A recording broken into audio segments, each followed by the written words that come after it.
ಎಲ್ಲರಿಗೂ ನಮಸ್ಕಾರ. ಓಂ ನಮಃ ಶಿವಾಯ.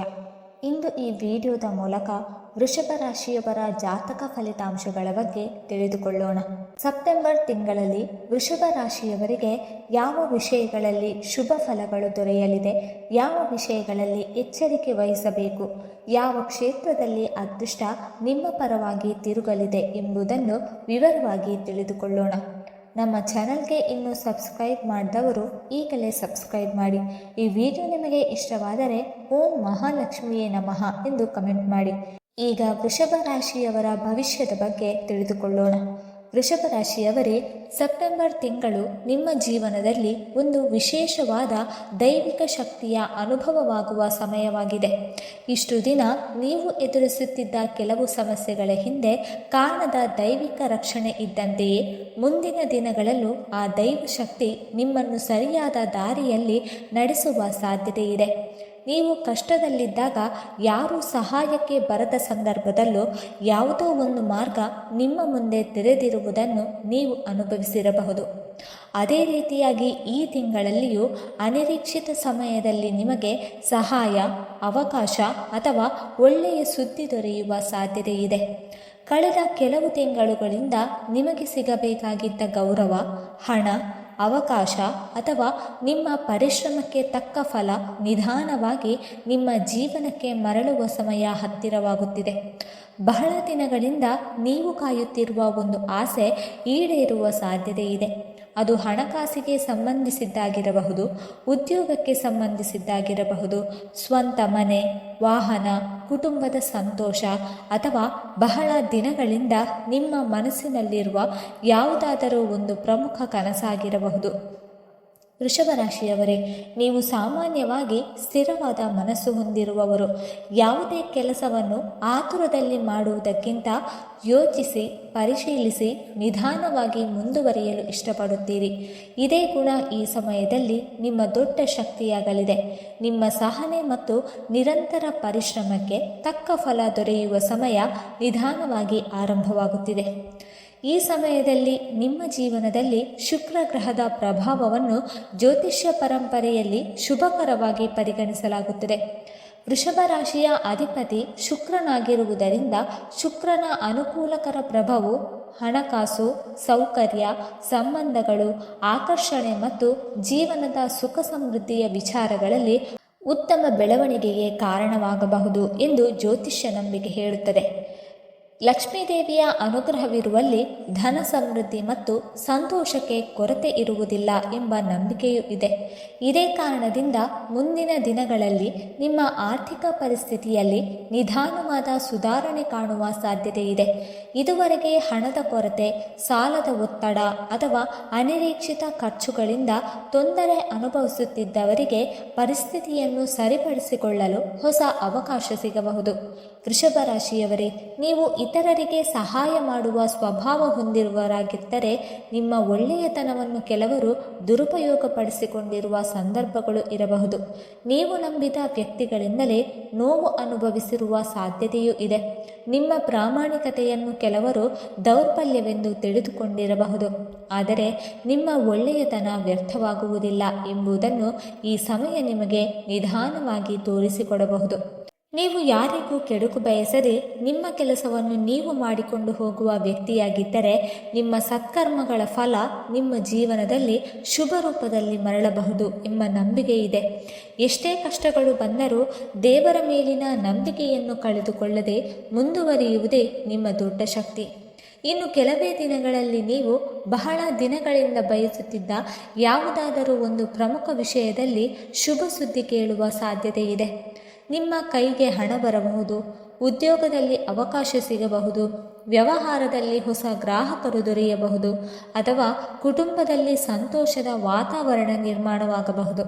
ನೀವು ಕೈಗೆತ್ತಿಕೊಳ್ಳುವ ಕೆಲಸಗಳಲ್ಲಿ ಆತ್ಮವಿಶ್ವಾಸ ಹೆಚ್ಚಾಗುತ್ತದೆ.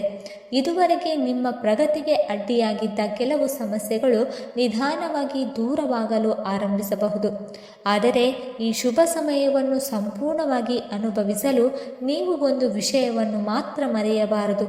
ಅದು ದೇವರ ಮೇಲಿನ ನಂಬಿಕೆ. ನಿಮ್ಮ ಪರಿಶ್ರಮ ಮತ್ತು ನಿಮ್ಮ ಒಳ್ಳೆಯ ಸ್ವಭಾವವನ್ನು ಯಾವುದೇ ಕಾರಣಕ್ಕೂ ಬಿಟ್ಟುಕೊಡಬಾರದು. ಇನ್ನೊಂದು ಬಹಳ ಮುಖ್ಯವಾದ ವಿಷಯವನ್ನು ತಿಳಿದುಕೊಳ್ಳೋಣ. ವೃಷಭ ರಾಶಿಯವರ ಮೇಲೆ ದೈವಕೃಪೆ ಹೆಚ್ಚಾಗುತ್ತಿದ್ದರೂ ಒಂದು ವಿಷಯದಲ್ಲಿ ಮಾತ್ರ ನೀವು ಬಹಳ ಎಚ್ಚರಿಕೆಯಿಂದ ಇರಬೇಕು. ಅದು ನಿಮ್ಮ ಸುತ್ತಲಿರುವ ಜನರನ್ನು ಅತಿಯಾಗಿ ನಂಬುವುದು. ನಿಮ್ಮ ವೈಯಕ್ತಿಕ ವಿಚಾರಗಳು, ಹಣಕಾಸಿನ ವಿಷಯಗಳು, ಮುಂದಿನ ಯೋಜನೆಗಳು, ಕುಟುಂಬದ ವಿಚಾರಗಳು ಅಥವಾ ನೀವು ಸಾಧಿಸಬೇಕೆಂದುಕೊಂಡಿರುವ ಗುರಿಗಳನ್ನು ಎಲ್ಲರೊಂದಿಗೂ ಹಂಚಿಕೊಳ್ಳುವ ಅಭ್ಯಾಸವಿದ್ದರೆ ಅದನ್ನು ಸ್ವಲ್ಪ ಕಡಿಮೆ ಮಾಡಿ. ನಿಮ್ಮ ಸುತ್ತಲಿರುವ ಪ್ರತಿಯೊಬ್ಬರೂ ನಿಮ್ಮ ಒಳಿತನ್ನೇ ಬಯಸುತ್ತಾರೆ ಎಂದು ಭಾವಿಸಬೇಡಿ. ಕೆಲವರು ಸ್ನೇಹಿತರಂತೆ ವರ್ತಿಸಿದರೂ ನಿಮ್ಮ ಬೆಳವಣಿಗೆಯನ್ನು ಒಳಗೊಳಗೆ ಸಹಿಸಿಕೊಳ್ಳದಿರಬಹುದು. ನೀವು ಮುಂದೆ ಹೋಗುವುದನ್ನು ಇಷ್ಟಪಡದವರೂ ಇರಬಹುದು. ಆದ್ದರಿಂದ ಮುಂದಿನ ಕೆಲವು ದಿನಗಳಲ್ಲಿ ನಿಮ್ಮ ಯೋಜನೆಗಳನ್ನು ಎಲ್ಲರಿಗೂ ಹೇಳುವ ಬದಲು ಸರಿಯಾದ ಸಮಯ ಬರುವವರೆಗೆ ನಿಮ್ಮ ಕೆಲಸವನ್ನು ಮೌನವಾಗಿ ಮುಂದುವರಿಸುವುದು ಉತ್ತಮ. ಕಳೆದ ಕೆಲವು ಸಮಯಗಳಿಂದ ಕೆಲವು ಕೆಲಸಗಳು ಕೊನೆಯ ಕ್ಷಣದಲ್ಲಿ ನಿಂತು ಹೋಗುವುದು, ಯೋಜನೆಗಳು ವಿಳಂಬವಾಗುವುದು ಅಥವಾ ನಿರೀಕ್ಷಿಸಿದ ಫಲಿತಾಂಶ ಸಿಗದಿರುವಂತಹ ಅನುಭವ ನಿಮಗಾಗಿದ್ದರೆ ಇನ್ನು ಮುಂದೆ ಅಂತಹ ಪರಿಸ್ಥಿತಿಗಳನ್ನು ಎದುರಿಸುವಾಗ ಆತುರ ಪಡದೆ ಕಾರಣವನ್ನು ಪರಿಶೀಲಿಸಿ. ಜ್ಯೋತಿಷ್ಯ ನಂಬಿಕೆಯ ಪ್ರಕಾರ ನಕಾರಾತ್ಮಕ ವ್ಯಕ್ತಿಗಳ ಪ್ರಭಾವದಿಂದಲೂ ಮನಸ್ಸಿನಲ್ಲಿ ಗೊಂದಲ ಉಂಟಾಗಬಹುದು ಎಂದು ಪರಿಗಣಿಸಲಾಗುತ್ತದೆ. ಇನ್ನು ಹಣಕಾಸಿನ ವಿಚಾರದಲ್ಲಿ ವೃಷಭ ರಾಶಿಯವರು ಈ ಸಮಯದಲ್ಲಿ ವಿಶೇಷವಾಗಿ ಜಾಗರೂಕರಾಗಿರಬೇಕು. ಶುಕ್ರನ ಅನುಕೂಲಕರ ಪ್ರಭಾವದಿಂದ ಹಣದ ಅವಕಾಶಗಳು ಹೆಚ್ಚಾಗಬಹುದು. ಆದರೆ ಅದೇ ಸಮಯದಲ್ಲಿ ಸೌಕರ್ಯಗಳ ಮೇಲೆ ಅನಗತ್ಯವಾಗಿ ಖರ್ಚು ಮಾಡುವ ಮನಸ್ಸು ಬರಬಹುದು. ನಿಮಗೆ ಇಷ್ಟವಾದ ವಸ್ತು ಕಂಡ ತಕ್ಷಣ ಖರೀದಿಸುವ ಬದಲು ಅದು ನಿಜವಾಗಿಯೂ ಅಗತ್ಯವೇ ಎಂದು 2 ಬಾರಿ ಯೋಚಿಸಿ. ಹೂಡಿಕೆ ಮಾಡುವುದಾದರೆ ಆತುರ ಪಡಬೇಡಿ. ವಿಶ್ವಾಸಾರ್ಹ ವ್ಯಕ್ತಿಗಳ ಸಲಹೆ ಪಡೆದು ಎಲ್ಲ ದಾಖಲೆಗಳನ್ನು ಪರಿಶೀಲಿಸಿದ ನಂತರವೇ ನಿರ್ಧಾರ ತೆಗೆದುಕೊಳ್ಳಿ. ಈ ಕೆಲವು ದಿನಗಳಲ್ಲಿ ನಿಮ್ಮ ಮಾತಿನ ಮೇಲೂ ವಿಶೇಷ ಗಮನವಿರಲಿ. ಕೋಪದಲ್ಲಿ ಹೇಳಿದ ಒಂದು ಮಾತು ವರ್ಷಗಳ ಸಂಬಂಧಗಳನ್ನು ಹಾಳು ಮಾಡಬಹುದು. ವೃಷಭ ರಾಶಿಯವರು ಸಾಮಾನ್ಯವಾಗಿ ತಮ್ಮ ನಿರ್ಧಾರದಲ್ಲಿ ಗಟ್ಟಿಯಾಗಿರುತ್ತಾರೆ. ಆದರೆ ಕೆಲವೊಮ್ಮೆ ಇದೇ ಹಠ ಸಂಬಂಧಗಳಲ್ಲಿ ಸಮಸ್ಯೆ ಉಂಟು ಮಾಡಬಹುದು. ಆದ್ದರಿಂದ ಈ ಸಮಯದಲ್ಲಿ ಸ್ವಲ್ಪ ತಾಳ್ಮೆಯಿಂದ ಮಾತನಾಡುವುದು ಉತ್ತಮ. ಹಿರಿಯರಿಗೆ ಗೌರವ ನೀಡಿ, ಮಹಿಳೆಯರನ್ನು ಸನ್ಮಾನಿಸಿ, ಅಗತ್ಯ ಇರುವವರಿಗೆ ನಿಮ್ಮಿಂದ ಸಾಧ್ಯವಾದಷ್ಟು ಸಹಾಯ ಮಾಡಿ. ಈ ಸಮಯದಲ್ಲಿ ನಿಮ್ಮ ಜೀವನಕ್ಕೆ ಬರುವ ಸಣ್ಣ ಅವಕಾಶಗಳನ್ನು ಎಂದಿಗೂ ನಿರ್ಲಕ್ಷಿಸಬೇಡಿ. ಒಂದು ದೂರವಾಣಿ ಕರೆ, ಹೊಸ ಪರಿಚಯ, ಹಿರಿಯರಿಂದ ಸಿಗುವ ಪ್ರಶಂಸೆ, ಸಣ್ಣ ಜವಾಬ್ದಾರಿ ಅಥವಾ ಹೊಸ ಕೆಲಸದ ಅವಕಾಶ ಮುಂದೆ ದೊಡ್ಡ ಯಶಸ್ಸಿಗೆ ಕಾರಣವಾಗಬಹುದು. ಆದ್ದರಿಂದ ಸಣ್ಣ ಅವಕಾಶವೆಂದು ಯಾವುದನ್ನು ತಕ್ಷಣ ತಿರಸ್ಕರಿಸಬೇಡಿ. ವೃಷಭ ರಾಶಿಯವರೇ, ನಿಮ್ಮ ಪರಿಶ್ರಮಕ್ಕೆ ತಕ್ಕ ಫಲ ದೊರೆಯುವ ಸಮಯ ನಿಧಾನವಾಗಿ ಆರಂಭವಾಗುತ್ತಿದೆ. ಆದರೆ ಅದೃಷ್ಟದ ಬಾಗಿಲು ತೆರೆದರೂ ಅದರೊಳಗೆ ಹೆಜ್ಜೆ ಇಡುವುದು ನಿಮ್ಮ ಕೆಲಸ. ಈ ಅವಧಿಯಲ್ಲಿ ನೀವು ಕೆಲವು ಸಣ್ಣ ಜಾಗರೂಕತೆಗಳನ್ನು ಪಾಲಿಸಿದರೆ ಉತ್ತಮ ಫಲ ಪಡೆಯುವ ಸಾಧ್ಯತೆ ಹೆಚ್ಚಾಗುತ್ತದೆ.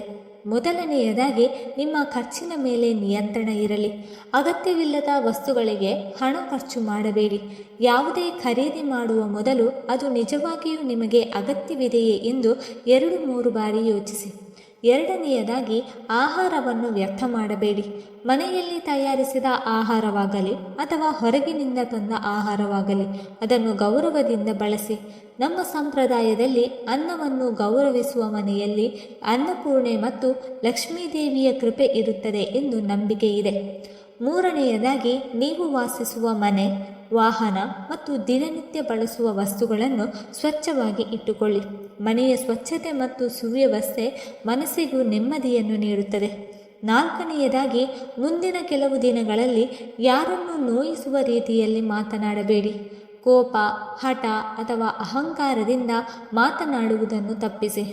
ಐದನೆಯದಾಗಿ ನಿಮ್ಮ ವೈಯಕ್ತಿಕ ಮತ್ತು ಹಣಕಾಸಿನ ವಿಚಾರಗಳನ್ನು ಎಲ್ಲರೊಂದಿಗೂ ಹಂಚಿಕೊಳ್ಳಬೇಡಿ. ಈ ಸಮಯದಲ್ಲಿ ನಿಮ್ಮ ಜೀವನಕ್ಕೆ ಹೊಸ ವ್ಯಕ್ತಿಯೊಬ್ಬರು ಬರಬಹುದು ಅಥವಾ ಹೊಸ ಅವಕಾಶವೊಂದು ದೊರೆಯಬಹುದು. ಅದು ಕಚೇರಿಯಲ್ಲಿ ಮೇಲಾಧಿಕಾರಿಯಿಂದ ಸಿಗುವ ಪ್ರಶಂಸೆಯಾಗಿರಬಹುದು, ಹೊಸ ಕೆಲಸದ ಅವಕಾಶವಾಗಿರಬಹುದು, ವ್ಯವಹಾರದಲ್ಲಿ ಹೊಸ ಸಂಪರ್ಕವಾಗಿರಬಹುದು, ಅಥವಾ ನಿಮ್ಮ ಪ್ರತಿಭೆಯನ್ನು ಯಾರಾದರೂ ಗುರುತಿಸಿ ಮೆಚ್ಚುಗೆ ವ್ಯಕ್ತಪಡಿಸುವ ಸಂದರ್ಭವಾಗಿರಬಹುದು. ಇಂತಹ ಅವಕಾಶಗಳನ್ನು ಸಣ್ಣದು ಎಂದು ನಿರ್ಲಕ್ಷಿಸಬೇಡಿ. ಇನ್ನೊಂದು ಮುಖ್ಯ ವಿಷಯ ಏನೆಂದರೆ, ಮುಂದಿನ ಕೆಲವು ದಿನಗಳಲ್ಲಿ ಪರಿಚಯವಿಲ್ಲದ ವ್ಯಕ್ತಿಗಳಿಂದ ಬರುವ ಯಾವುದೇ ಉಡುಗೊರೆ, ವಸ್ತು ಅಥವಾ ಹಣಕಾಸಿನ ಆಫರ್ಗಳನ್ನು ಸ್ವೀಕರಿಸುವಾಗ ಜಾಗರೂಕರಾಗಿರಿ. ಯಾರ ಮೇಲೂ ಅತಿಯಾದ ನಂಬಿಕೆ ಇಟ್ಟುಕೊಳ್ಳಬೇಡಿ. ನಿಮ್ಮ ಪ್ರಗತಿಯನ್ನು ನೋಡಿ ಅಸೂಯೆ ಪಡುವವರು ಇರಬಹುದು. ಆದ್ದರಿಂದ ನಿಮ್ಮ ಭವಿಷ್ಯದ ಯೋಜನೆಗಳು, ಆರ್ಥಿಕ ವಿಚಾರಗಳು ಮತ್ತು ವೈಯಕ್ತಿಕ ವಿಷಯಗಳನ್ನು ಎಲ್ಲರೊಂದಿಗೂ ಹಂಚಿಕೊಳ್ಳುವುದನ್ನು ತಪ್ಪಿಸಿ. ಈಗ ಕೊನೆಯದಾಗಿ, ಮುಂದಿನ 4 ದಿನಗಳ ಕಾಲ ನೀವು ಪಾಲಿಸಬೇಕಾದ ಕೆಲವು ಪ್ರಮುಖ ಸಲಹೆಗಳನ್ನು ತಿಳಿದುಕೊಳ್ಳೋಣ. ಮುಂದಿನ 4 ದಿನಗಳು ನಿಮ್ಮ ಪಾಲಿಗೆ ಬಹಳ ಮುಖ್ಯವಾಗಿರಬಹುದು. ಮನೆಯ ಹಿರಿಯರನ್ನು ಸನ್ಮಾನಿಸಿ, ಮಹಿಳೆಯರಿಗೆ ಗೌರವ ನೀಡಿ, ಸಾಧ್ಯವಾದರೆ ಬಡವರಿಗೆ, ಅನಾಥರಿಗೆ ಅಥವಾ ಅಗತ್ಯ ಇರುವವರಿಗೆ ಅನ್ನ, ಬಟ್ಟೆ ಅಥವಾ ನಿಮ್ಮಿಂದ ಸಾಧ್ಯವಾದ ಸಹಾಯ ಮಾಡಿ. ಮುಂದಿನ ದಿನಗಳಲ್ಲಿ ನಿಮಗೆ ಕೆಲವು ಶುಭ ಸೂಚನೆಗಳು ಕಾಣಿಸಿಕೊಳ್ಳಬಹುದು.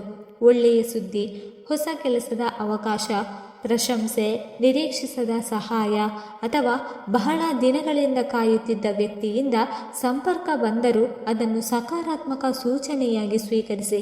ಈ ಸಮಯದಲ್ಲಿ ನಿಮ್ಮ ಮನೆಯನ್ನು ಸ್ವಚ್ಛವಾಗಿಟ್ಟುಕೊಳ್ಳಿ, ಭಕ್ತಿಯಿಂದ ದೇವರ ಪೂಜೆ ಮಾಡಿ, ಲಕ್ಷ್ಮೀದೇವಿಯನ್ನು ಸ್ಮರಿಸಿ. ಸಾಧ್ಯವಾದರೆ ಶುಕ್ರವಾರ ತುಪ್ಪದ ದೀಪ ಹಚ್ಚಿ ದೇವಿಯನ್ನು ಭಕ್ತಿಯಿಂದ ಆರಾಧಿಸಿ. ನಿಮ್ಮ ಕುಟುಂಬದ ಕ್ಷೇಮಕ್ಕಾಗಿ ಪ್ರಾರ್ಥಿಸಿ.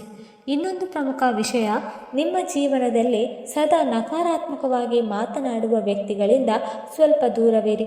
ನಿಮ್ಮ ಬೆಳವಣಿಗೆಯನ್ನು ಸಹಿಸದವರು ಅಥವಾ ಸದಾ ನಿಮ್ಮನ್ನು ನಿರುತ್ಸಾಹಗೊಳಿಸುವವರ ಮಾತಿಗೆ ಹೆಚ್ಚು ಮಹತ್ವ ಕೊಡಬೇಡಿ. ವೃಷಭ ರಾಶಿಯವರೇ, ನಿಮ್ಮ ಆರ್ಥಿಕ ಪರಿಸ್ಥಿತಿ ನಿಧಾನವಾಗಿ ಸುಧಾರಿಸುವ ಸಾಧ್ಯತೆಗಳಿದೆ. ಉದ್ಯೋಗ, ವ್ಯವಹಾರ, ಹಣಕಾಸು ಅಥವಾ ಕುಟುಂಬದ ವಿಚಾರಗಳಲ್ಲಿ ಉತ್ತಮ ಬೆಳವಣಿಗೆಗಳು ಕಾಣಿಸಿಕೊಳ್ಳಬಹುದು. ಆದರೆ ಒಂದು ವಿಷಯವನ್ನು ಸದಾ ನೆನಪಿಟ್ಟುಕೊಳ್ಳಿ, ಯಶಸ್ಸು ಕೇವಲ ಅದೃಷ್ಟದಿಂದ ಬರುವುದಿಲ್ಲ. ಪರಿಶ್ರಮ, ಪ್ರಾಮಾಣಿಕತೆ, ತಾಳ್ಮೆ ಮತ್ತು ಸರಿಯಾದ ಸಮಯದಲ್ಲಿ ತೆಗೆದುಕೊಳ್ಳುವ ಸರಿಯಾದ ನಿರ್ಧಾರಗಳೇ ಜೀವನವನ್ನು ಬದಲಾಯಿಸುತ್ತದೆ. ದೇವರ ಮೇಲಿನ ನಂಬಿಕೆ ಇರಲಿ, ಆದರೆ ನಿಮ್ಮ ಕರ್ತವ್ಯವನ್ನು ಮರೆಯಬೇಡಿ. ಈ ವಿಡಿಯೋ ನಿಮಗೆ ಇಷ್ಟವಾಗಿದ್ದರೆ ದಯವಿಟ್ಟು ಲೈಕ್ ಮಾಡಿ, ಶೇರ್ ಮಾಡಿ ಮತ್ತು ಓಂ ಮಹಾಲಕ್ಷ್ಮಿಯೇ ನಮಃ ಎಂದು ಕಮೆಂಟ್ ಮಾಡಿ. ಹಾಗೆ ಮುಂದಿನ ವಿಡಿಯೋಸ್ಗಳಿಗಾಗಿ ನಮ್ಮ ಚಾನಲನ್ನು ಸಬ್ಸ್ಕ್ರೈಬ್ ಮಾಡಿಕೊಳ್ಳಿ. ಧನ್ಯವಾದಗಳು.